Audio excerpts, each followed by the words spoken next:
ધોરાજી સૌરાષ્ટ્રમાં કાળઝાળ ગરમીમાં પાણીને લઈને મુશ્કેલી વેઠી રહ્યા છે। નગરપાલિકા દ્વારા 8 દિવસ પાણી આપવામાં આવે છે। ડેમ સમતા પૂરતો પાણી છે છતાં નગરપાલિકા અનાવડતને લઈ મુશ્કેલી સામનો કરવો પડે છે। બીજી વાત, તાજેતર ગેસ નવી લાઇનનો કામ ધોરાજી પંથક શરૂ કરી દેવામાં આવ્યો છે।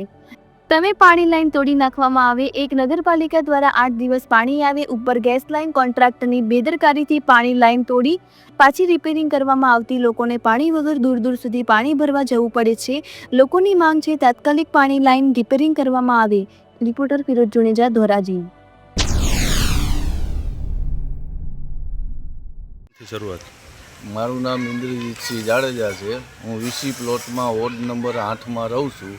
અમારે 7-8 દિવસ પાણી આવે છે, એમાંય ગેસની પાઇપલાઇનનું કાલ રાત્રે કામ ચાલુ હોવાથી પાઇપલાઇન તોડી નાખેલ છે પાણીની, અને પાણીનો બગાડ થયો છે। અમને કોઈને પાણી આવતું નથી।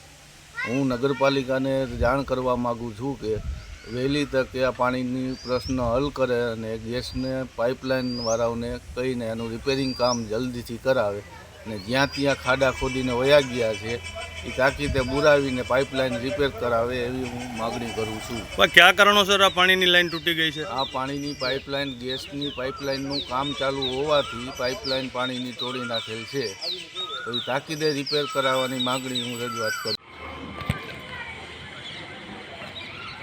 સાહેબ, થાપડા માર્યા પણ અહીંયા તૂટેલું નથી, અંદરથી બોરિંગમાંથી પાણી આવે। આજે અમારા પ્રમુખને જેવો નગરપાલિકામાં પણ શું કહેવાય,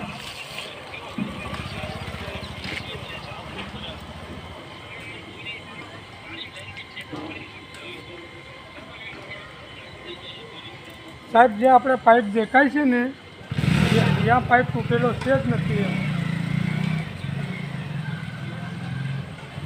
હું અહીંયા જ છું જ્યાં હમણાં આ પાણી ચાલુ જ છે સાહેબ। અહીંયા એમ પાણી તો નીકળ્યું જ છે। વીસી પ્લોટમાં પાણીની રેલમ છે।